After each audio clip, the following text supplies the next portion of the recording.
क्या आप एक ऐसी ट्रेडिंग स्ट्रैटेजी सीखना चाहते हैं जो स्मार्ट मनी कॉन्सेप्ट्स का मैक्सिमम फायदा उठाए? इस वीडियो में आपको मिलेगी एक एडवांस्ड एसएमसी ट्रेडिंग स्ट्रैटेजी जो कंबाइन करती है मार्केट स्ट्रक्चर, प्राइस के trends, multiple time frame analysis और सप्लाई एंड डिमांड जोन्स को। ये अप्रोच ना सिर्फ मार्केट के हिडन अपॉर्चुनिटीज को ढूंढने में मदद करेगी बल्कि आपके ट्रेड्स को ज्यादा प्रिसाइज और प्रॉफिटेबल बनाएगी। अगर आप अपने ट्रेडिंग रिजल्ट्स को नेक्स्ट लेवल पर ले जाना चाहते हैं तो ये वीडियो आपके लिए है। चलिए शुरू करते हैं और एसएमसी के सीक्रेट्स को एक्सप्लोर करते हैं।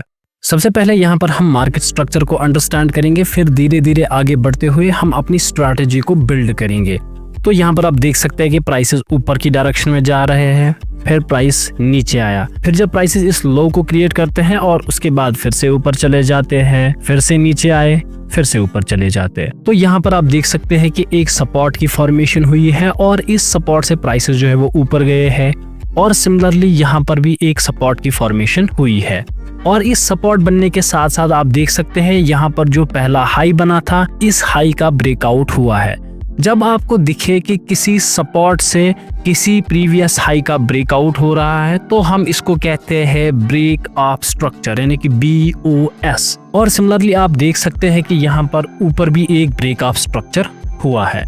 अब यहाँ पर मेन पॉइंट्स जो आपको याद रखने हैं वो है कि जो सपोर्ट बनने की वजह से या जिस लो की बनने की वजह से प्रीवियस हाई ब्रेक होता है तो वो लेवल बहुत ज्यादा इंपॉर्टेंट होती है। अगर हमारे प्रीवियस मार्केट की डायरेक्शन अप ट्रेंड है तो अब ये level as a strong buying level act करेगी और सिमिलरली इस लेवल के बारे में भी हम यही कह सकते हैं कि ये लेवल अब स्ट्रॉन्ग लेवल बन रही है क्योंकि इस लेवल की हेल्प से इस प्रीवियस हाई का ब्रेकआउट हुआ है। तो अब अगर प्राइस यहाँ आ जाता है तो यहाँ से प्राइसेस के ऊपर जाने के चांसेस हाई रहेंगे और अगर इन केस प्राइसेस इस लेवल को ब्रेक करता है तो पहले ही सपोर्ट के ब्रेक डाउन पे हम इसको सेलिंग का ट्रेंड कंसिडर नहीं करते हैं। तो यहाँ पर आपको ध्यान देना है कि पीछे जो लाइन है ये पहले एक इम्पॉर्टेंट लाइन एक्ट करती है। तो यहाँ थोड़ा बहुत नीचे आता है तो यहाँ से भी प्राइस के ऊपर जाने के चांसेस जो है वो हाई रहते हैं, लेकिन अब डिफरेंट कंडीशंस होती है वो हम आगे जो है वो वीडियो में समझेंगे। यहाँ पर कभी कभार इस लेवल के नीचे लिक्विडिटी ग्रैब भी होता है। और इसी तरीके से अगर हम डाउन ट्रेंड का स्ट्रक्चर समझे तो यहाँ पर आप देख सकते हैं प्राइस नीचे जा रहा है, फिर एक पुल बैक देकर ऊपर आया, फिर से नीचे आया, फिर ऊपर गया और फिर से प्राइस जो है वो नीचे की डायरेक्शन में आ रहे हैं। तो यहाँ पर आप देख सकते हैं कि यहाँ पर एक रेजिस्टेंस की फॉर्मेशन हुई है, उसके बाद यहाँ पर एक रेजिस्टेंस की फॉर्मेशन हुई है। तो आप यहाँ पर देख सकते हैं कि इस रेजिस्टेंस की हेल्प से नीचे जो ये सपोर्ट हल्का सा बन रहा था या जो ये लो बन रहा था इसका ब्रेकआउट हुआ है, यानी कि यहाँ पर भी हम कहेंगे कि यहाँ पर एक ब्रेक ऑफ स्ट्रक्चर हुआ है और सिमिलरली यहाँ पर भी एक ब्रेक ऑफ स्ट्रक्चर हुआ है। अब हम अप ट्रेंड और डाउन ट्रेंड को कंबाइन करके देखेंगे तो हम देखते हैं कि उस चीज को कैसे रीड करते हैं। यहाँ पर आप देख सकते हैं कि प्राइस ऊपर गया, फिर नीचे आया, फिर से ऊपर गया, फिर से नीचे आया, फिर जब ये अगली बार ऊपर गया तो यहाँ पर आप देख सकते हैं कि प्राइस जो है वो अब नीचे की डायरेक्शन में आ रहा है, फिर ऊपर गया, फिर नीचे आया। तो यहाँ तक अभी मैं इस चार्ट को क्रिएट करता हूँ। तो अब हम यहाँ पर इंपॉर्टेंट लेवल्स को मार्क करेंगे, जैसे कि हमारे पास ये सपोर्ट है, एक इंपॉर्टेंट लेवल है। इसके बाद यहाँ पर हम फिर से देख सकते हैं कि इस सपोर्ट से भी यहाँ पर इस हाई का ब्रेकआउट हुआ है तो इसको भी एज ए इम्पॉर्टेंट लेवल यहाँ पर माना जाएगा। और उसके बाद आप देख सकते हैं कि यहाँ पर एक ब्रेक ऑफ स्ट्रक्चर हुआ है, यहाँ पर भी एक ब्रेक ऑफ स्ट्रक्चर हुआ है। लेकिन जब प्राइसेस नीचे आए थे इस हाई से तो यहाँ पर इसने इस लो को ब्रेक किया है और प्राइसेस नीचे की डायरेक्शन में आए हैं। तो जब आपको ऐसा कुछ दिखे कि जो पिछला स्ट्रक्चर था उसका अब रिवर्सल हो रहा है तो इस चीज को हम कहते हैं CHOCH, यानी कि चेंज ऑफ कैरेक्टर। तो चेंज ऑफ कैरेक्टर अब आप देख सकते हैं कि कैसे होता है। सिमिलरली अगर प्राइसेस अप ट्रेंड में है, फिर किसी लो का ब्रेक डाउन होता है किसी रेजिस्टेंस या हाई की वजह से, तो उस रेजिस्टेंस को एज ए इम्पॉर्टेंट लेवल अब माना जाता है और जो ये नीचे का लो है यहाँ पर हम चेंज ऑफ कैरेक्टर कंसिडर करते हैं। तो इससे हमें क्या पता चलता है कि अब डाउन ट्रेंड मार्केट में आ सकता है और अब हम रेजिस्टेंस बनने का वेट करेंगे और उस रेजिस्टेंस से अब हम सेल कर सकते हैं। लेकिन जब आप रियल मार्केट में देखोगे तो यहाँ पर मैंने आपको कहा कि दो लाइनों का देखना बिल्कुल बहुत ज्यादा इंपॉर्टेंट होता है क्योंकि जो पिछली लाइन है वो एज ए LLD एक्ट करती है। अब ये LLD क्या होता है? इसका मतलब होता है ट्रेंड की लास्ट लाइन ऑफ डिफेंस, जो इस ट्रेंड को बचाए हुए होती है। तो अब अगर मैं इस स्ट्रक्चर के इंपॉर्टेंट पॉइंट्स की बात करूं तो जो पहला इंपॉर्टेंट स्ट्रक्चर होगा, जब आपको दिखे कि एक अप ट्रेंड का स्ट्रक्चर बन रहा है, वहां पर हमें सपोर्ट की फॉर्मेशन दिखती है। और सिमिलरली जब हमें दिखता है कि एक डाउन ट्रेंड का स्ट्रक्चर बन रहा है तो वहां पर रेजिस्टेंस की फॉर्मेशन हो जाती है। यानी कि जब अप ट्रेंड होगा तो सपोर्ट की लाइन इंपॉर्टेंट होती है, और जब डाउन ट्रेंड होता है तो वहां पर हमारी रेजिस्टेंस की फॉर्मेशन जो है वो बहुत ज्यादा इंपॉर्टेंट होती है। अब हम इसको और एक स्टेप आगे ले जाते हैं जो कि हमारी स्ट्रैटेजी में बहुत ज्यादा काम देगी। वो है कि जब प्राइस ऊपर जा रहा है, फिर नीचे आया, और जैसे ही ये लो बनाया और उसके बाद यहाँ पर इस हाई का ब्रेकआउट दे देता है। अभी मैं यहाँ पर इतना स्ट्रक्चर बनाऊंगा और यहाँ पर मैं एक रेजिस्टेंस को मार्क कर देता हूँ। बहुत सारे लोग गलती क्या करते हैं कि जब अप ट्रेंड चल रहा होता है तो वो जैसे ही देखते हैं कि ऊपर ब्रेकआउट होता है तो एज ए रिटेल ट्रेडर वो यहाँ पर बाई करते हैं। तो ये बिल्कुल भी गलत है, आप ऐसे बाई नहीं कर सकते अप ट्रेंड में। अब देखो प्राइस यहाँ से इतना ऊपर गया है तो ब्रेकआउट के बाद हमें पता है कि ये एक नए सपोर्ट की फॉर्मेशन जरूर करेगा। यहाँ से ज्यादा ऊपर जाने के चांसेस कम रहते हैं, तो अब ये थोड़ा बहुत हल्का सा ऊपर जाकर फिर से नीचे आ सकता है। और नीचे कहाँ तक आ सकता है अगर इस ट्रेंड को सस्टेन करना है, यानी कि ये इस सपोर्ट से ऊपर रहेगा, यानी कि ये सपोर्ट यहाँ तक आ सकता है या यहाँ तक आ सकता है, यहाँ तक आ सकता है, वो किसी को नहीं पता है। लेकिन मेन इंपॉर्टेंट बात है यहाँ पर कि आप ब्रेकआउट पे यहाँ पर बाई नहीं कर सकते। तो पहला पॉइंट ये आपको याद रखना है यहाँ पर कि इंपॉर्टेंट लेवल्स तो नीचे ही है और यही से आपको बड़ी बाइंग दिखने को मिलेगी। अब ये कैसे पकड़ते हैं वो मैं आपको आगे वीडियो में समझाऊंगा धीरे धीरे। तो यहाँ पर फिर से मैं देख रहा हूँ एक स्ट्रक्चर प्राइस ऊपर जा रहा है, नीचे आया, ब्रेक ऑफ स्ट्रक्चर यहाँ पर दिखा दिया। अब दूसरी जो प्रॉब्लम होती है रिटेलर की, वो जैसे ही देखते हैं कि रेजिस्टेंस यहाँ पर टूट चुका है, फिर वो और एक कॉन्सेप्ट का यूज करते हैं, वो है कि यहाँ पर अब रीटेस्ट मार्केट करेगा फिर प्राइस ऊपर जाता है। तो ये कॉन्सेप्ट भी वैलिड नहीं है स्मार्ट मनी में। आप इस तरीके से मार्केट को ट्रेड नहीं कर सकते। तो सिंपल सी बात है, मार्केट हमारा रिश्तेदार नहीं है कि यहाँ पर ब्रेकआउट हो गया और मुझसे छूट गया, फिर ये रीटेस्ट करने आएगा और मुझे बोलेगा भाई तुझसे छूट गया और तू अब बाई कर ले। तो ऐसी प्रोबेबिलिटीज बहुत ज्यादा कम होती है और आपको इन रिटेल स्ट्रक्चर्स पे बाई करने की कोशिश नहीं करनी है। सिंपल सी बात है, यहाँ से प्राइस ने ब्रेकआउट दिखा दिया तो ये लेवल जो है अब एज ए वीक लेवल यहाँ पर एक्ट कर रही है। तो वीक लेवल से रीटेस्ट होने के बाद प्राइसेस ऊपर जाना, इसके चांसेस बहुत ज्यादा कम रहते हैं। और सिमिलरली आप अपोजिट वे में डाउन ट्रेंड के लिए भी देख सकते हैं। अब स्ट्रक्चर्स के बाद इस स्ट्रैटेजी में जो दूसरा कॉन्सेप्ट आता है उसको हम कहते हैं प्राइस के ट्रेंड्स। तो प्राइस के ट्रेंड जो है वो तीन तरीके के होते हैं। एक होता है प्राइस का अप ट्रेंड, जहां पर आप देखते हैं हायर हाइज और हायर लोज की फॉर्मेशन हो रही है। ये सिमिलर होता है मार्केट स्ट्रक्चर के जैसे। और सिमिलरली डाउन ट्रेंड में आपको दिखेगा कि लोअर लोज और लोअर हाइज की फॉर्मेशन होती है। अप ट्रेंड में सपोर्ट ज्यादा पावरफुल होता है और रेजिस्टेंस का कोई कॉन्सेप्ट नहीं होता है, रेजिस्टेंस वीक होता है। और सिमिलरली डाउन ट्रेंड की बात करें तो यहाँ पर रेजिस्टेंस पावरफुल होता है और सपोर्ट के कॉन्सेप्ट्स नहीं होते या सपोर्ट वीक होता है। और इसके बाद आता है तीसरा जिसे हम कहते हैं साइडवेज मार्केट। साइडवेज मार्केट में ना तो हायर हाइज बनते हैं ना तो हायर लोज बनते हैं और सिमिलरली ना तो लोअर लोज बनते हैं ना तो लोअर हाइज बनते हैं। फॉर एग्जांपल यहाँ पर एक हाई बना, फिर प्राइसेस नीचे आए और पिछले लो को तोड़ दिया, फिर उसके बाद फिर से ऊपर जा रहे हैं और हाई को भी तोड़ दिया। अब यहाँ पर क्या स्ट्रक्चर बन रहा है, यहाँ पर बन रहा है कि हायर हाइज बन रहे हैं और साथ में लोअर हाइज बन रहे हैं। तो ये इस तरीके से आपको साइडवेज मार्केट दिख सकता है स्ट्रक्चर्स के जैसे। तो मेन कॉन्सेप्ट इन ट्रेंड्स में भी यही होता है कि आप स्ट्रक्चर में इंपॉर्टेंट लेवल्स को आइडेंटिफाई करें और वहां पर ट्रेड करें। आप देखो जब भी अप ट्रेंड में बड़ी बाइंग आती है तो वो किसी सपोर्ट लेवल से आती है। अगर आप रेजिस्टेंस के ब्रेकआउट पे ट्रेड करोगे तो यहाँ पर ट्रैप होने के चांसेस जो है वो बहुत ही ज्यादा हाई होते हैं। और सिमिलरली जब प्राइसेस डाउन ट्रेंड में होंगे तो एक रेजिस्टेंस से बड़ी सेलिंग आने के चांसेस होते हैं एज कम्पेयर टू जब एक सपोर्ट का ब्रेकडाउन होता है। तो सपोर्ट ब्रेकडाउन तभी आपको रैंडमली ट्रेड नहीं करना है। तो इस चीज के लिए आपको मार्केट स्ट्रक्चर्स की बहुत ज्यादा नॉलेज होनी चाहिए। आप देखो जहां पर भी मोस्ट रिटेल ट्रेडर्स बाई या सेल करते हैं वहां पर हमेशा स्मार्ट मनी जो है वेट करता है और उसके बाद रिटेलर्स को ट्रैप करता है। अब जो हमारी स्ट्रैटेजी में थर्ड मोस्ट इंपॉर्टेंट पॉइंट है वो है मल्टीपल टाइम फ्रेम एनालिसिस। तो यहाँ पर भी थोड़ा बहुत ट्रेंड का कॉन्सेप्ट आता है कि ट्रेंड जो है वो तीन तरीके के होते हैं टाइम फ्रेम के बेस पे। पहले को हम कहते हैं मेजर ट्रेंड, जो हमारा दूसरा होता है उसको हम कहते हैं इंटरमीडिएट ट्रेंड, और जो तीसरा होता है उसको हम कहते हैं माइनर ट्रेंड। यानी कि तीन तरीके के ट्रेंड होते हैं, मेजर ट्रेंड, इंटरमीडिएट ट्रेंड और माइनर ट्रेंड। ये टाइम फ्रेम के बेस पे यहाँ पर डिवाइड किया गया है। जो मेजर ट्रेंड होता है वो होता है बड़े टाइम फ्रेम का ट्रेंड। अगर मैं स्टॉक मार्केट की बात करूं तो स्टॉक मार्केट में ये टाइम फ्रेम आपके लिए होगा 1D टाइम फ्रेम, और सिमिलरली आप कभी कभार इसमें जो है वो 1 वीक भी देख सकते हैं। और अगर मैं 24 आवर मार्केट्स की बात करूं, वहां पर जो आपके लिए मेजर टाइम फ्रेम होता है तो वो होता है 1 वीक और 1 डे टाइम फ्रेम। तो इन दोनों पे आपको एनालिसिस करनी होगी अगर आप क्रिप्टो, फॉरेक्स और कमोडिटीज में ट्रेड करते हो। इसके बाद आता है इंटरमीडिएट ट्रेंड। इंटरमीडिएट ट्रेंड की अगर हम बात करें तो ये होता है स्टॉक मार्केट में 1 आवर पे, और अगर हम फॉरेक्स, क्रिप्टो मार्केट्स की बात करें तो वहां पर 2 टाइम फ्रेम कंसिडर में लिए जाते हैं। एक होता है 4 आवर टाइम फ्रेम और दूसरा होता है 1 आवर टाइम फ्रेम। तो यहाँ पर आपको स्ट्रक्चर्स या ट्रेंड की ओवरऑल डायरेक्शन चेक करनी पड़ती है। और सबसे लास्ट टाइम फ्रेम आता है माइनर टाइम फ्रेम, या जिसको हम कहते हैं माइनर ट्रेंड। और ये वो टाइम फ्रेम होता है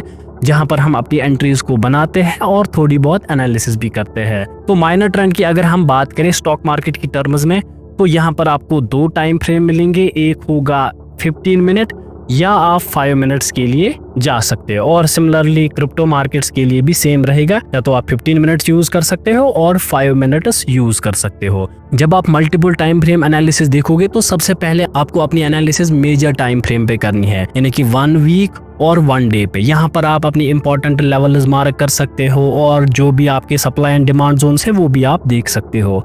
और इंटरमीडिएट टाइम फ्रेम में 4 आवर और 1 आवर को आप देख सकते हो, और यहाँ पर भी आप एनालिसिस करोगे। और उसके बाद आप अपनी एंट्रीज 5 मिनट्स या 15 मिनट्स पर भी बना सकते हो, और थोड़े बहुत अपनी लेवल्स को ड्रा कर सकते हो। तो चलिए अब हम ये मल्टीपल टाइम फ्रेम एनालिसिस करके देखते हैं और इन तीनों ट्रेंड्स को देखते हैं। तो यहाँ पर आप देख सकते हैं कि मैंने यूरो यूएसडी का चार्ट खोला है, और वो भी पहले वीकली टाइम फ्रेम पे, क्योंकि ये एक फॉरेक्स पेयर है, यानी कि ये मार्केट 24 घंटे ऑन रहता है और सैटरडे और संडे ऑफ रहता है।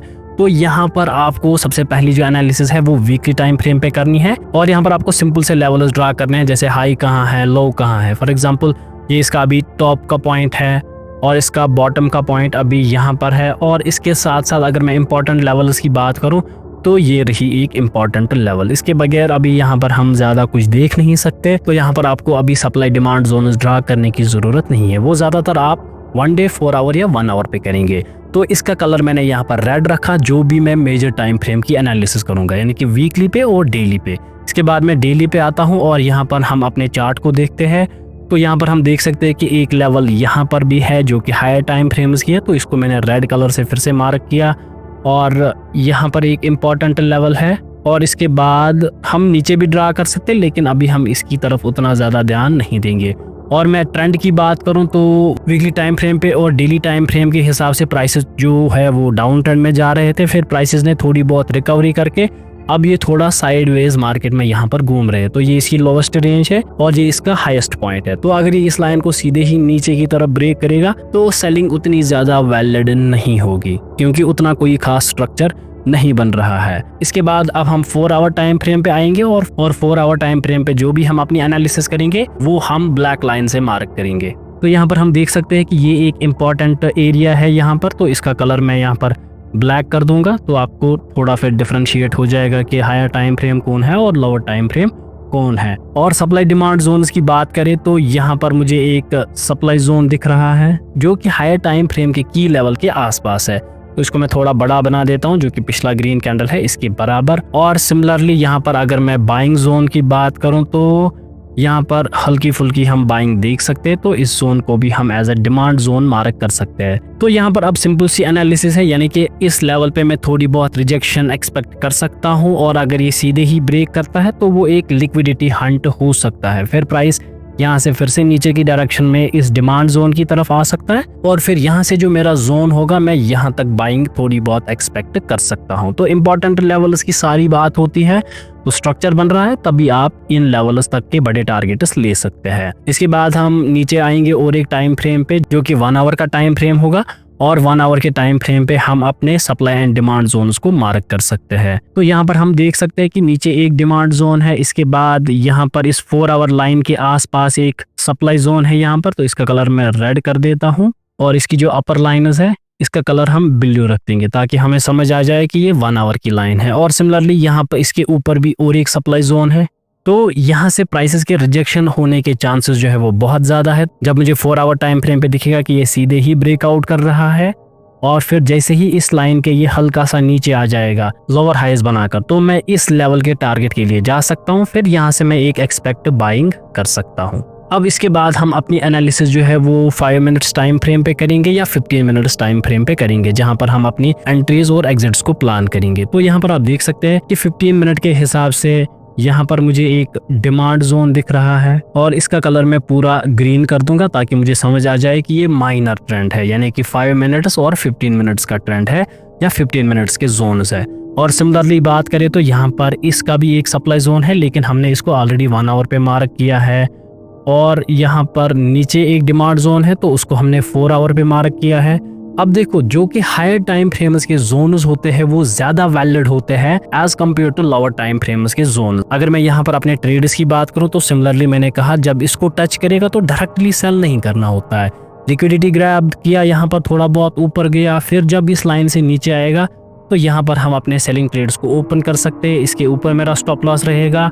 तो ये लेवल जो है ये हायर टाइम फ्रेम्स पे ब्रेक हो जाएगी क्योंकि ये लोअर टाइम फ्रेम्स का जोन है। तो यहाँ पर उतनी ज़्यादा रिजेक्शन हम एक्सपेक्ट नहीं करेंगे। तो यहाँ पर हमारा इतना बड़ा टारगेट जो है वो बन सकता है।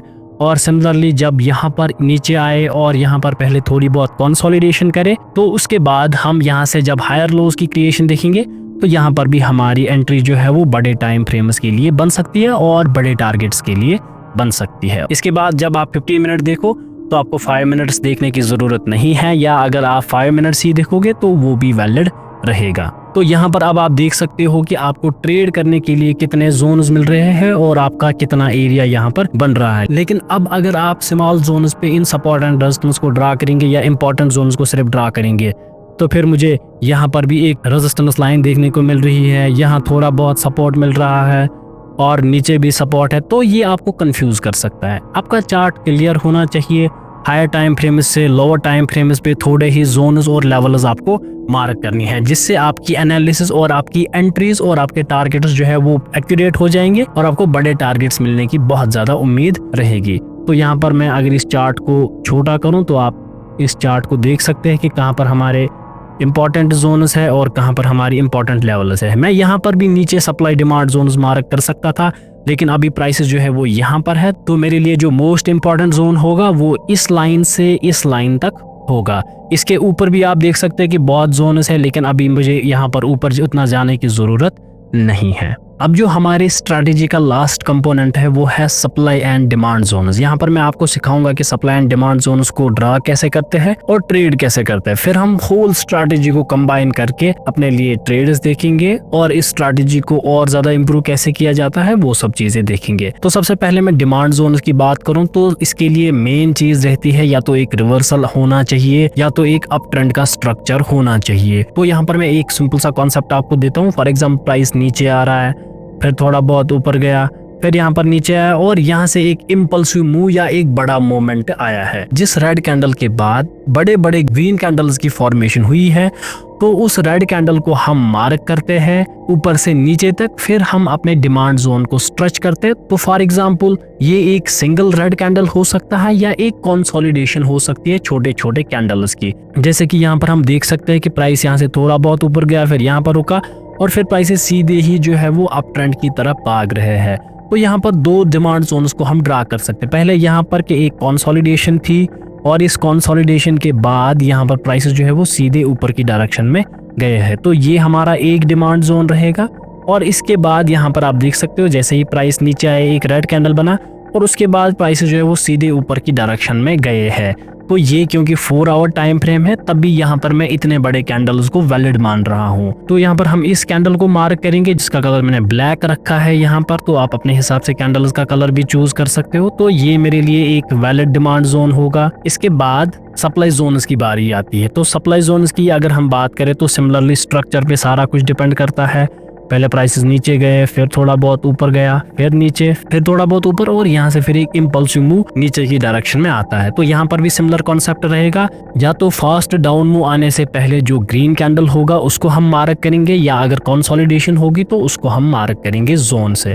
तो इस तरीके से हम इसको स्ट्रेच करेंगे और इसका कलर हम रेड रखेंगे ताकि ये सप्लाई जोन दिखे। तो यहाँ पर आप देख सकते हो कि इस कैंडल के बाद यहाँ पर एक हेवी सेलिंग हुई है जो कि एक इम्पल्सिव मूव है। तो इस कैंडल को मैं यहाँ पर मार्क करूंगा और इसको स्ट्रेच करूंगा, तो ये मेरे लिए एक सप्लाई जोन रहेगा। और इसके बाद यहाँ पर बात करें कि इस कैंडल के बाद भी यहाँ पर एक खतरनाक सेलिंग आई है, तो इसको भी हम मार्क करेंगे। तो यहाँ पर अब कॉन्सेप्ट सिंपल रहेगा, जब डिमांड जोन की तरफ प्राइसेस आएंगे तो हम बाइंग के ट्रेड्स देखेंगे और सप्लाई जोन की तरफ प्राइसेस आएंगे तो हम सेलिंग के ट्रेड्स देखेंगे। देखो यहाँ पर सप्लाई जोन को इसने ब्रेक किया है, तो ये कॉन्सेप्ट मैंने आपको अभी मल्टीपल टाइम फ्रेम एनालिसिस में सिखाया था कि जब एक इंपॉर्टेंट लेवल को प्राइस टच करता है तो आपको वहीं पर ट्रेड नहीं लेना है। तो सिंपल सा कॉन्सेप्ट रहता है, ये इसको ब्रीच कर सकता है लिक्विडिटी के लिए।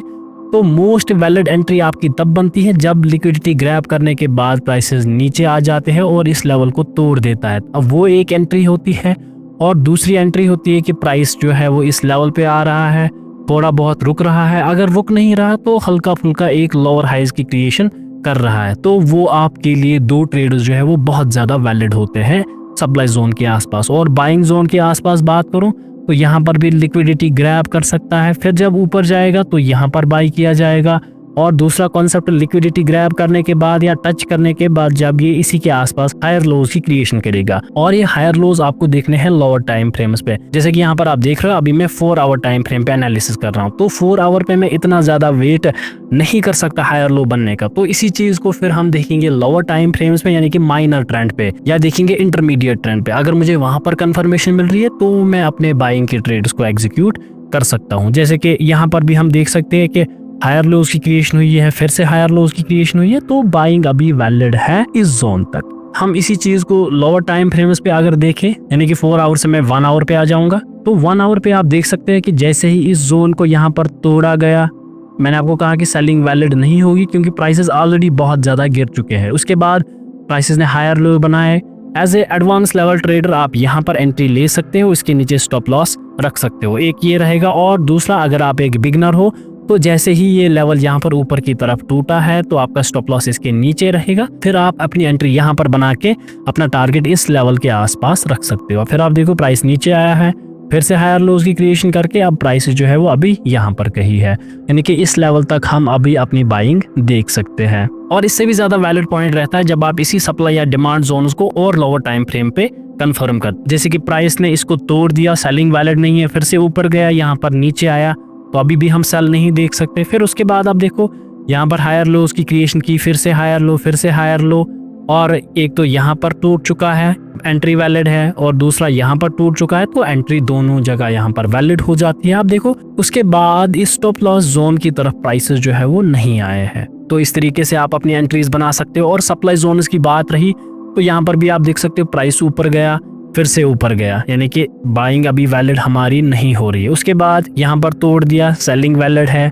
उसके बाद फिर से इसको दोबारा टच कर रहा है, और टच करने के बाद यहाँ पर लोअर हाइज की क्रिएशन कर रहा है, जैसे कि आप देख पा रहे हो कि हाई लोअर हाई, तो यहाँ पर भी आपकी एंट्री जो है वैलिड हो जाती है। तो ये वही जोन्स है जहां पर आपको सबसे बड़े ट्रेड्स मिलने के चांस रहते हैं। तो बस इतना ही था आज के वीडियो में। मैं उम्मीद करता हूं कि आपको ये वीडियो पसंद आया होगा। So make sure to like, share and subscribe. आप मुझे इंस्टाग्राम और टेलीग्राम पर भी फॉलो कर सकते हैं, उनकी लिंक डिस्क्रिप्शन में होगी। साथ ही आप हमारा advance price action course check कर सकते हैं, वहां पर आप फैजान 15 कूपन कोड यूज कर सकते हैं, तो आपको 15% का डिस्काउंट मिलेगा।